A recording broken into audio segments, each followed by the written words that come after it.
सीखने की शुरुआत में सभी बिगिनर्स कैंडलस्टिक पैटर्न को सीखने के बाद चार्ट पैटर्न्स को एक एक करके सीखना शुरू कर देते हैं, जैसे double top, double button, head and shoulder, triangle pattern, pennant pattern, pole and flag pattern. ऐसे लगभग 100 के आसपास चार्ट पैटर्न से जो सभी बिगिनर्स एक एक करके सीखता है, उसका फॉर्मेशन को याद करता है, ट्रेड करने का रूल्स को अपने नोटबुक में लिख लेते हैं। पर मजे की बात यह है, इतना टाइम लगा के मेहनत करने के बाद भी जब रियल चार्ट में ट्रेड करने जाते हैं तो उन्हें फास्ट पैटर्न फॉर्मेशन के दौरान कोई पैटर्न नजर ही नहीं आते हैं। बनने के काफी देर बाद पैटर्न को आइडेंटिफाई कर पाते हैं, लेकिन तब तक उस पैटर्न में एंट्री लेने के लिए काफी देर हो चुका होता है। सेकेंड प्रॉब्लम होता है, अगर कैसे भी करके पैटर्न बन रहा है आइडेंटिफाई कर भी लेते हैं तो उस पैटर्न के अंदर उन्हें बहुत सारे पैटर्न नजर आने लगते हैं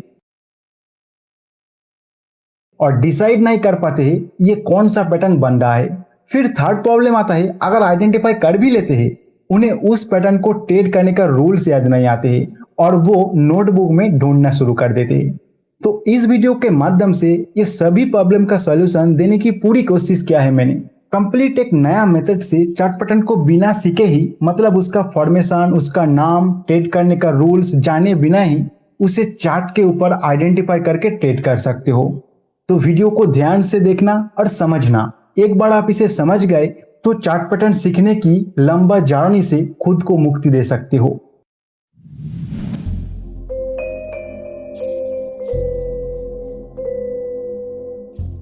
तो देखिए, कोई भी चार्ट पैटर्न बनता है कुछ कैंडल्स को एक साथ मिला के, और कैंडल बनता है प्राइस एक्शन से। अभी समझिए, जब भी कुछ कैंडल्स चार्ट के ऊपर इस तरीके से फॉर्मेशन होता है कि उसका फॉर्मेशन से हमें आगे आने वाले टाइम में प्राइस कहां जा सकता है उसका एक अंदाजा लग जाते हैं, तो उस फॉर्मेशन का बनने का शेप के हिसाब से इसका अलग अलग पैटर्न्स का नाम दे दिया गया। तो यहाँ बेसिकली कैंडलस्टिक के हेल्प से चार्ट पैटर्न को आइडेंटिफाई किया जा रहा है। तो यहाँ हमें क्लियर हो रहा है कि पैटर्न्स बनता है कैंडल से और कैंडल्स बनता है प्राइस एक्शन से। तो हम इस चार्ट पैटर्न का कंसेप्ट को हमारे सीखने का जर्नी से निकाल देंगे और डायरेक्ट हम प्राइस एक्शन से ही जानेंगे कि यहाँ जो कैंडल्स का फॉर्मेशन हुआ है इससे आगे आने वाले प्राइस में क्या हो सकता है। और आगे में जो भी आपको बताऊंगा, अगर आप उस तरह चार्ट को देखने लग जाओगे तो मैं यकीन के साथ कह रहा हूं, चार्ट रीडिंग का नॉलेज आपका नेक्स्ट लेवल तक पहुंच जाएगा।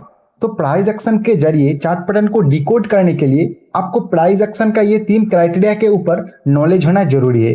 First, trending move, second, retracement move and third, swing points.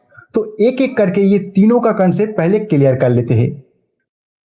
Trending move, अगर price strong buyers control candle यानी स्ट्रॉन्ग बुलिश कैंडल बना के अप ट्रेंड में जा रहा है तो उस स्ट्रॉन्ग बायर्स कंट्रोल मूव को ट्रेंडिंग मूव कहते हैं। और क्योंकि प्राइस यहाँ अपसाइड जा रहा है तो इसे अपवर्ड ट्रेंडिंग मूव कहते हैं। इसी का ऑपोजिट, अगर price strong seller control candle यानी स्ट्रॉन्ग बेयरिश कैंडल बना के नीचे जा रहा है तो उस स्ट्रॉन्ग सेलर कंट्रोल मूव को ट्रेंडिंग मूव कहते हैं। और प्राइस क्योंकि यहाँ डाउन साइड जा रहा है तो इसे डाउनवर्ड ट्रेंडिंग मूव कहते हैं। अब इस सेकेंड क्राइटेरिया रिट्रेसमेंट मूव को समझते हैं।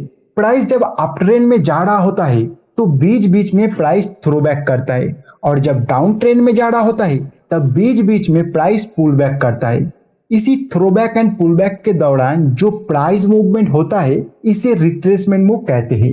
इस रिट्रेसमेंट मूव में अगर कैंडल का साइज अपने मेन ट्रेंड के कैंडल साइज से बड़ा बनने लग जाते हैं तो अप ट्रेंड के ऊपर से बायर्स का कंट्रोल कम हो रहा है, इस चीज को इंडिकेट करता है और यहाँ से प्राइस नीचे जाने का प्रोबेबिलिटी बढ़ जाते हैं।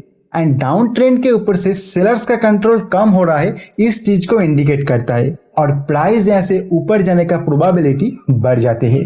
Third criteria, swing points. Swing points price का स्विंग हाई और स्विंग लो को कहते हैं। स्विंग हाई और स्विंग लो चार्ट का उस प्राइस एरिया को इंडिकेट करता है जहां से प्राइस रिवर्स होता है। अगर swing high and swing low लगातार ऊपर की ओर मूव कर रहा है तो उसे अप ट्रेंड कहा जाता है। इस दौरान प्राइस के ऊपर बायर्स का कंट्रोल होता है। अगर swing high and swing low लगातार नीचे की ओर मूव कर रहा है तो उसे डाउन ट्रेंड कहा जाता है। इस दौरान प्राइस के ऊपर सेलर का कंट्रोल होता है। अगर स्विंग हाई और स्विंग लो रैंडम क्रिएट होता है, मतलब ना तो प्राइस का मूव ऊपर की तरफ जा पाता है ना ही नीचे की तरफ, इस प्राइस एक्शन को रेंज मार्केट कहा जाता है। इस दौरान प्राइस के ऊपर बायर्स और सेलर किसी का कंट्रोल नहीं होता है, दोनों ही फाइट करता है प्राइस को अपने कंट्रोल में लेने के लिए। तो अभी इस सिचुएशन में आशा करता हूं प्राइस एक्शन का ये तीनों क्राइटेरिया का कंसेप्ट आपको क्लियर हो चुका है। अभी आप कह सकते हो चार्ट पैटर्न रीड करने के लिए ये सब क्राइटेरिया जान के क्या होगा, तो उसी को आगे मैं आपको दिखाने जा रहा हूं। आपके सामने ये ऑरो फार्मा का 1 डे टाइम फ्रेम का चार्ट है और ये लेटेस्ट कैंडल का डेट है 20 जून 2022। अब देख सकते हो यहाँ लगातार swing points high and swing points low down trend में जा रहा है, मतलब प्राइस के ऊपर सेलर का कंट्रोल है। फिर प्राइस आगे और एक लो बनाया और वहां से अपने स्विंग पॉइंट हाई को ब्रेक कर दिया एंड नीचे जो स्विंग पॉइंट लो बनाया वो प्रीवियस स्विंग पॉइंट लो को ब्रेक नहीं कर पाया। इस तरह प्राइस बिहेवियर से आप बता सकते हो कि यहाँ बायर्स एक्टिव हो रहा है और प्राइस के ऊपर अपना कंट्रोल लेने का ट्राई कर रहा है। फिर एक पॉइंट से प्राइस फिर से नीचे गिर रहा है और इस बार काफी स्पीड से और स्ट्रॉन्ग कैंडल बना के नीचे आया, मतलब सेलर्स भी अभी तक यहाँ एक्टिव है, वो प्राइस के ऊपर से अपना कंट्रोल छोड़ना नहीं चाहता है। लेकिन तभी बायर्स काउंटर अटैक करके प्राइस को अपने प्रीवियस स्विंग हाई को ब्रेक करके एक नया हाई बना देता है और नीचे ये पॉइंट स्विंग लो बन जाता है। अभी प्राइस एक्शन को आप ठीक से देखो, यहाँ जो स्विंग पॉइंट्स लो है वो ऊपर जाना शुरू किया एंड स्विंग पॉइंट्स हाई भी ऊपर जा रहा है, मतलब प्राइस एक नया अप ट्रेंड का शुरुआत करने जा रहा है। लेकिन आपको इस अप ट्रेंड में थोड़ा डर लग रहा है क्योंकि आप जानते हो जो रिट्रेसमेंट मूव है वो स्ट्रॉन्ग अप ट्रेंड में ज्यादातर टाइम इस तरह लंबा लंबा कैंडल बना नहीं सकता, लेकिन यहाँ तो बनाया। तो आप और भी प्राइस एक्शन देखने का वेट कर रहे हो। फिर सेलर्स प्राइस को इस तरह अपने कंट्रोल के बाहर जाते हुए देख के एक स्ट्रॉन्ग रिट्रेसमेंट मूव कर देते हैं। इस रिट्रेसमेंट मूव में आप देखोगे कुछ कुछ कैंडल स्ट्रॉन्ग बेयरिश कैंडल बन के नीचे गया एंड प्राइस इस स्विंग हाई को भी ब्रेक करके नीचे आ गया। तो आपका जो अप ट्रेंड के ऊपर डर था वो सच होने लग रहा है, क्योंकि अप ट्रेंड में आप जानते हो रिट्रेसमेंट मूव के अंदर सेलर स्ट्रॉन्ग कैंडल बना नहीं पाते हैं and swing points high low लगातार ऊपर जाता है, लेकिन प्राइस यहाँ अपने स्विंग हाई को ब्रेक कर चुका है। तो इस तरह प्राइस एक्शन से इजीली समझ आ रहा है बायर्स और सेलर्स के बीच में फाइट हो रहा है, कोई भी प्राइस को अपने कंट्रोल नहीं कर पा रहा है। तो अभी यहाँ आपको कोई ट्रेडिंग डिसीजन नहीं लेना है, पहले बायर्स और सेलर्स में किसी को प्राइस का कंट्रोल में आने दीजिए। फिर आगे आप देखोगे प्राइस को बायर्स फिर से ऊपर ले जाने की ट्राई कर रहा है, लेकिन इस बार बायर्स प्राइस को स्ट्रांगली स्पीड के साथ ऊपर नहीं ले जा पा रहा है। यहाँ प्राइस धीरे धीरे ऊपर जा रहा है, मतलब सेलर्स भी प्राइस को यहाँ अपने कंट्रोल में लेने की बहुत ट्राई कर रहा है। तो अभी प्राइस जहां से डाउन ट्रेंड को ब्रेक करके ऊपर आया था वहां से आप ध्यान से प्राइस एक्शन को देखोगे तो आपको दिखाई देगा प्राइस उसी एरिया पर बार बार सपोर्ट ले रहा है, मतलब बायर्स इस एरिया को ब्रेक होने से स्ट्रांगली प्रोटेक्ट कर रहा है। तो इतना अगर आपको समझ आ रहा है तो आप इजीली ये अज्यूम कर सकते हो कि सेलर्स अगर बायर का इस स्ट्रांगली प्रोटेक्ट एरिया को एक बार ब्रेक कर देता है तो बायर्स पीछे हटना शुरू कर देगा और सेलर्स फुल्ली प्राइस के कंट्रोल में आ जाएगा। तो आप शॉर्ट सेल का पोजीशन बनाने के लिए इस एरिया का ब्रेक होने का इंतजार कर रहे हो। तो आप सिर्फ और सिर्फ प्राइस एक्शन एंड उसके ऊपर अपना अंडरस्टैंडिंग कितना है उस पर बेस करके इस डिसीजन तक अभी पहुंच चुके हो। तो ये डिसीजन तक पहुंचने के लिए आपको कोई चार्ट पैटर्न का जरूरत नहीं पड़ा, लेकिन आप अनजाने में ही यहाँ 2 चार्ट पैटर्न को रीड कर चुके हो और वो 2 चार्ट पैटर्न आपको जो बताता है वो चीज आप यहाँ से प्राइस एक्शन का हेल्प से निकल चुके हो। अगर आप चार्ट पैटर्न को जानते हो तो वीडियो को यहाँ पॉज कीजिए और वो 2 चार्ट पैटर्न कौन सा है ढूंढने की कोशिश कीजिए। बिना वीडियो को प्ले करके आपको जो भी चार्ट पैटर्न दिख रहा है कमेंट में जरूर लिख देना, फिर वीडियो को प्ले कर लीजिए, कौन सा चार्ट पैटर्न आपको देखने को मिल जाएगा। तो यहाँ पे आप देखोगे बेयरिश पोल एंड फ्लैग बना है and second head and shoulder chart pattern बना है और ये सपोर्ट एरिया इसका नेक लाइन है और ये दोनों चार्ट पैटर्न वही चीज को इंडिकेट करता है जो प्राइस एक्शन से आप इसे जाने बिना ही निकल चुके हो। अभी आप वेट कर रहे हो इसका ब्रेक होने का, फिर देखते हैं क्या हुआ है। तो नेक्स्ट कैंडल ही एक स्ट्रॉन्ग सेलर कंट्रोल प्राइस बना के इस सपोर्ट एरिया को ब्रेक कर चुका है। तो आपका सेल सिग्नल यह जनरेट हो चुका है, लेकिन क्या आपको यहाँ थोड़ा टाइम का प्राइस एक्शन को देख के सिर्फ उसके आधार पर सेलिंग डिसीजन लेना चाहिए? तो एक बिगिनर के लिए आंसर है बिल्कुल नहीं। ऐसा थोड़ा टाइम के प्राइस एक्शन से अगर कुछ कंक्लूजन आप निकल पा रहे हैं, चाहे वो कुछ भी पैटर्न बन रहा है, उससे कुछ मतलब नहीं है। आपको हमेशा एज ए बिगिनर इसके ऊपर और भी कुछ फर्दर इंफॉर्मेशन लेना होगा। तो मैं जिस तरह इस टाइप्स का बाय सेल डिसीजन लेते बाद कंफर्मेशन को लगाता हूं, उसको अभी मैं आपको एक्सप्लेन करूंगा। क्योंकि एक बेयरिश सिग्नल जनरेट कर रहा है, तो यहाँ जो प्राइस एक्शन बना है वो या तो डाउन ट्रेंड के दौरान बन रहा है होना चाहिए या अप ट्रेंड के पीक पर बनना चाहिए। यहाँ एक चीज नोट कीजिए, ये जो मैं बोल रहा हूँ ये सेल साइड डिसीजन लेने का क्राइटेरिया बोल रहा हूँ। बाई साइड के लिए मैं आगे आने वाले एग्जाम्पल में आपको समझाऊंगा।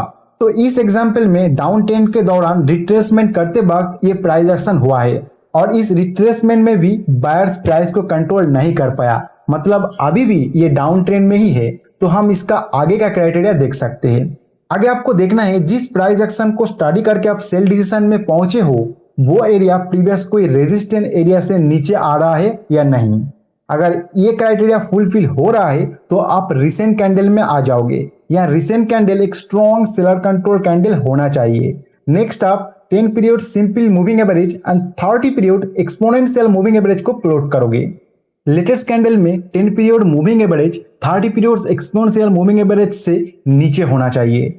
And next 14 period RSI plot करोगे। आरएसआई का वैल्यू लेटेस्ट कैंडल में 30 के ऊपर होना चाहिए। तो यहाँ ये सब क्राइटेरिया फुलफिल हो रहा है तो आपका सेल सिग्नल फाइनल हो जाता है और आप सेल करते हो। टारगेट और स्टॉप लॉस के लिए कोई फिक्स्ड रूल्स नहीं है। अलग अलग प्राइस एक्शन में सिचुएशन के हिसाब से stop loss and target set करना होता है। इस एग्जाम्पल में आप स्टॉप लॉस रखोगे यहाँ जो चैनल बनाया इसका थोड़ा ऊपर, और टारगेट रखोगे जहां से प्राइस अपसाइड रिट्रेस करना शुरू किया था उस एरिया में। फिर आगे प्राइस एक्शन क्या हुआ है देख सकते हो। तो प्राइस उसी एरिया से फिर से सपोर्ट लेके ऊपर जा रहा है। तो ये तो गया डाउन ट्रेंड के दौरान, लेकिन ये अगर अप ट्रेंड में बने तो उस टाइम क्या करे। तो उसके लिए आपको फर्स्ट देखना होगा ये एक स्ट्रॉन्ग अप ट्रेंड के बाद ये प्राइस एक्शन होना चाहिए। सेकेंड, इस प्राइस एक्शन के अंदर कोई भी एक कैंडल का 14 पीरियड का आरएसआई वैल्यू 70 के ऊपर होना चाहिए एंड लेटेस्ट कैंडल का क्लोज 10 पीरियड मूविंग एवरेज के नीचे होना चाहिए and 10 period moving average recent कुछ पीरियड में डाउन स्लोप में जा रहा है होना चाहिए। अगर ये सब कुछ क्राइटेरिया फुलफिल कर रहा है तो आप यहाँ प्राइस एक्शन से मिला हुआ शॉर्ट सेल का डिसीजन फाइनल कर सकते हो। आगे बढ़ने से पहले एक चीज यहाँ नोट कर लीजिए कि मैं जितना भी इंडिकेटर यूज कर रहा हूँ वो सिर्फ कंफर्मेशन के लिए। पहले मुझे प्राइस एक्शन को रीड करके सिग्नल मिला है, उसके बाद मैं कंफर्मेशन के लिए इंडिकेटर का हेल्प ले रहा हूँ। सिर्फ इंडिकेटर्स को देख के कभी भी कोई डिसीजन मत लेना। आप हमेशा इंडिकेटर्स को कंफर्मेशन के लिए ही यूज करना। अभी आप कह सकते हो आपने तो सिर्फ 2 ही पैटर्न प्राइस एक्शन से पढ़ना सिखाया, लेकिन बाकियों का क्या करें। तो देखिए, जिस तरह मैं प्राइस एक्शन को रीड करना सिखा रहा हूँ, अगर आप ठीक से इसे समझ रहे हो तो धीरे धीरे प्रैक्टिस के साथ आप कोई भी पैटर्न को, चाहे आप उस पैटर्न का नाम जाने या ना जाने, उसे रीड कर सकते हो। और इस तरह आप खुद ही प्रैक्टिस के साथ साथ अपने लिए नया नया पैटर्न भी डेवलप कर पाओगे। अभी बाई साइड ट्रेड करने के लिए एक एग्जाम्पल मैं आपको समझाऊंगा। इससे आपका बुलिश और बेयरिश दोनों पैटर्न का कंसेप्ट क्लियर हो जाएगा। तो आपके सामने अभी एनएमडीसी का stock 1 day time frame candle में ओपन किया हुआ है और इसका लेटेस्ट कैंडल डेट है 22 जून 2022। इसमें आप देखोगे प्राइस डाउनवर्ड ट्रेंडिंग मूव करते हुए नीचे जा रहा है। इसका स्विंग पॉइंट हाई लो भी डाउन साइड मूव कर रहा है। तो यहाँ पे आप इजीली बता सकते हो प्राइस के ऊपर सेलर का कंप्लीट कंट्रोल है। फिर अचानक लगातार 3 बायर्स कंट्रोल कैंडल बना के प्राइस ऊपर आया। तो इससे आपको पता चल रहा है जो डाउनवर्ड है वो शायद यहाँ से रिवर्स हो सकता है, क्योंकि इस तरह स्ट्रॉन्ग डाउन ट्रेंड में जो रिट्रेसमेंट मूव होता है वहां लगातार ऐसा 3 बायर्स कंट्रोल कैंडल यूजुअली नहीं बनता है। अगर बन रहा है तो इसका मतलब ये स्ट्रॉन्ग डाउन ट्रेंड अभी स्ट्रॉन्ग नहीं है, यहाँ बायर्स भी एक्टिव हो रहा है। और क्योंकि ये स्ट्रॉन्ग डाउन ट्रेंड मूव के दौरान ऐसा हो रहा है तो आपको यहाँ बाय डिसीजन भी नहीं लेना है, आपको और प्राइस एक्शन का वेट करना है। फिर आप देख सकते हो प्राइस यहाँ पे स्लो डाउन हो गया है, मतलब बायर्स प्राइस को और ऊपर लेके नहीं जा पा रहा है और सेलर्स भी प्राइस को नीचे नहीं ले जा पा रहा है। अभी आगे प्राइस एक्शन को सेलर्स फिर से कंट्रोल कर लेता है और स्ट्रॉन्ग सेलर्स कंट्रोल प्राइस बना के अपने प्रीवियस स्विंग पॉइंट लो को ब्रेक करके क्लोज किया है, मतलब सेलर्स इस दौरान प्राइस के ऊपर फुल कंट्रोल में है। तो यहाँ पे जो प्राइस एक्शन बन रहा है उसके हिसाब से जब प्राइस इस पॉइंट को ब्रेक किया है तब सेल सिग्नल जनरेट हो जाता है। लेकिन इस तरह स्ट्रॉन्ग डाउन ट्रेंड में प्राइस अगर एक बार भी बायर्स का कंट्रोल में आ गया है और उसके बाद फिर प्राइस एक्शन को बायर अपने कंट्रोल में करके सेल सिग्नल जनरेट कर रहा है, तो लेटेस्ट कैंडल का 14 पीरियड आरएसआई वैल्यू 40 के ऊपर होना चाहिए। अगर 40 के नीचे है तो वहां आपका सेल सिग्नल इनवैलिड हो जाता है। इस एग्जांपल में आरएसआई लेटेस्ट कैंडल में 40 के नीचे है तो आप यहां सेल नहीं करोगे, आप आगे का प्राइस एक्शन देखोगे। फिर यहां से बायर्स एक्टिव होता है और प्राइस को धीरे धीरे ऊपर ले गया और अपने प्रीवियस स्विंग पॉइंट हाई को ब्रेक करके क्लोज कर दिया। तो यहाँ पे प्राइस के ऊपर बायर्स का कंट्रोल आ चुका है। लेकिन आप एक चीज ध्यान से देखोगे तो आपको दिखाई देगा कि जब प्राइस को सेलर्स के कंट्रोल से बायर्स अपने कंट्रोल में ले रहा था और जब ब्रेकआउट किया है, इस टाइम के अंदर एक भी कैंडल बहुत ज्यादा स्ट्रॉन्ग कैंडल नहीं था। लेकिन सेलर्स जब प्राइस को कंट्रोल कर रहा था तब सेलर स्ट्रॉन्ग कैंडल बन रहा था। इससे यह पता चल रहा है कि बायर्स प्राइस को कंट्रोल तो कर लिया लेकिन अभी भी उनका प्राइस के ऊपर ज्यादा स्ट्रॉन्ग कंट्रोल नहीं है। सेलर थोड़ा सा भी अगर यहाँ एग्रेसिव हो जाए तो इजीली प्राइस को नीचे लेके जा सकता है। तो आपका यहाँ बाय सिग्नल जनरेट नहीं होता है, आपको वेट करना है। प्राइस अगर इसी एरिया पे स्लो डाउन होके कोई स्ट्रॉन्ग बुलिश कैंडल बनाता है या फिर इस एरिया में थ्रोबैक करने के बाद कोई स्ट्रॉन्ग बुलिश कैंडल बनाता है तब आपका बाय सिग्नल जनरेट होगा। तो आगे आप देख सकते हो प्राइस इस एरिया में थ्रोबैक करने के बाद एक स्ट्रॉन्ग बुलिश कैंडल बनाया है। इससे हमें पता चल रहा है ये जो सपोर्ट एरिया है ये बायर्स के लिए काफी strong support area, easily sellers इस एरिया को ब्रेक नहीं कर पाएगा और इस एरिया के ऊपर बायर्स का प्राइस के ऊपर अभी स्ट्रॉन्ग कंट्रोल है। तो प्राइस एक्शन के हिसाब से यहाँ बाय सिग्नल जनरेट हो चुका है। अभी इसके ऊपर कुछ कंफर्मेशन भी लेना होगा, लेकिन उसके पहले आप वीडियो को पॉज करके कमेंट में मुझे बताइए इस प्राइस एक्शन एरिया में कौन सा पैटर्न आपको दिखाई दे रहा है। तो आशा करता हूं आप आइडेंटिफाई कर चुके हो, फिर भी मैं आपको यहाँ पे दिखा देता हूं। फर्स्ट यहाँ पे डबल बटन पैटर्न बन के ब्रेकआउट हुआ है। अगर आप हमारे सभी टेक्निकल एनालिसिस वीडियो को देखे हो तो आपको पता होगा कि इस तरह डबल बटन पैटर्न को to be bullish reversal pattern भी कहा जाता है। एंड सेकेंड यहाँ पे bullish pole and flag pattern बन के ब्रेकआउट हुआ है। और bullish pole and flag pattern video के अंदर मैंने बताया था आपको कि ट्रेंड रिवर्सल के दौरान अगर बुलिश पोल एंड फ्लैग बन रहा है तो वहां पे काफी स्ट्रॉन्ग बाइंग सिग्नल जनरेट होता है। तो इतना सब पैटर्न के बारे में आप कुछ भी जाने बिना ही सिर्फ प्राइस एक्शन के मदद से इस टेक्निक के साथ सेम रिजल्ट तक आप पहुंच रहे हो। तो क्या अभी आपको यहाँ तुरंत बाय कर लेना है? तो नहीं, आपको कंफर्मेशन लेना है, क्योंकि ये एक बुलिश सिग्नल जनरेट कर रहा है तो प्राइस एक्शन अप ट्रेंड के दौरान बनना चाहिए या फिर स्ट्रॉन्ग डाउन ट्रेंड के पीक पर जहां रिवर्स होने का चांस है वहां बनना चाहिए। इस एग्जांपल में ये डाउन ट्रेंड का पीक पर बन रहा है। अभी 10 period simply moving average plot करोगे, लेटेस्ट कैंडल का क्लोज इसके ऊपर होना चाहिए। 14 पीरियड आरएसआई ये कंप्लीट प्राइस एक्शन के दौरान कम से कम एक बार भी 30 या उसका नीचे होना चाहिए।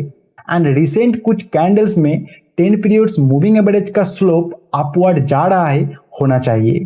तो ये सभी क्राइटेरिया यहाँ फुलफिल हो रहा है, तो ये बाय सिग्नल यहाँ फाइनल है। आगे देखते हैं प्राइस क्या हुआ था। लेकिन अगर कोई बुलिश सिग्नल जनरेट करने वाला पैटर्न अप ट्रेंड में बने तो उस सिचुएशन में कैसे कंफर्मेशन लेना है देख लीजिए। लेटेस्ट कैंडल में 10 period simply moving average 30 periods exponential moving average के ऊपर होना चाहिए। ये जो प्राइस एक्शन बना है ये प्रीवियस कोई सपोर्ट एरिया में बनना चाहिए। लेटेस्ट कैंडल में 14 पीरियड आरएसआई 40 के ऊपर होना चाहिए। तो ये सब कुछ यहाँ फुलफिल हो रहा है तो बाय सिग्नल यहाँ फाइनल हो जाता है। यहाँ पे एक पॉइंट याद रखिए कि जब आपको प्राइस एक्शन को रीड करते करते एक्सपीरियंस आ जाएगा तब ये सब कंफर्मेशन का भी आपको जरूरत नहीं होगा। प्रैक्टिस के साथ साथ ये सब कंफर्मेशन आप खुद ही अपने ट्रेडिंग से एक एक करके निकाल दोगे। मैंने आपको 2 एग्जाम्पल देके इस मेथड को सिखाया। अगर आप इसे ठीक से समझ रहे हो तो किसी भी पैटर्न को आप जाने बिना ही उसे रीड कर पाओगे। जस्ट चार्ट ओपन कीजिए और जो भी आपने सीखा उसे प्रैक्टिस कीजिए। एक बात आप यहाँ पे समझिए, देखिए चार्ट पैटर्न्स कोई अलग कंसेप्ट नहीं है, वो भी प्राइस एक्शन का ही एक पार्ट है। चार्ट के ऊपर अगर कोई एरिया में बायर्स और सेलर्स दोनों ही प्राइस को अपने कंट्रोल में लेने के लिए स्ट्रगल करना शुरू कर देता है तो उनका स्ट्रगल के दौरान प्राइस अलग अलग टाइप्स का शेप बनाने लग जाते हैं और यही सब शेप को अलग अलग नाम से चार्ट पैटर्न का नाम दे दिया गया है। तो बायर्स और सेलर्स के स्ट्रगल के दौरान आप उनका एक्शन को रीड करना सीखिए। आपको कोई चार्ट पैटर्न या उसका शेप को ढूंढने का जरूरत नहीं होगा। मैं यकीन के साथ कह रहा हूं, इस तरह अगर आप चार्ट रीड करते हो तो किसी भी पैटर्न से पहले ही आपको बायर और सेलर का एक्शन से ही पता लग जाएगा प्राइस में क्या होने वाला है। आपको जरूरत नहीं होगा चार्ट पैटर्न्स को अलग से सीखने का। और इस मेथड का आप किसी भी टाइम फ्रेम में यूज कर सकते हो, लेकिन पर्सनली मैं इंट्राडे के लिए इसको 5 मिनट और 15 मिनट कैंडल चार्ट में यूज करता हूं, और short term positional and swing trading के लिए इसको 1 डे टाइम फ्रेम में यूज करता हूं। अगर कैंडलस्टिक पैटर्न के ऊपर ऐसा ही कोई मेथड सीखना चाहते हो तो इस वीडियो के ऊपर क्लिक कीजिए। इस वीडियो में मैं जो टेक्निक आपको सिखाया उससे सभी कैंडलस्टिक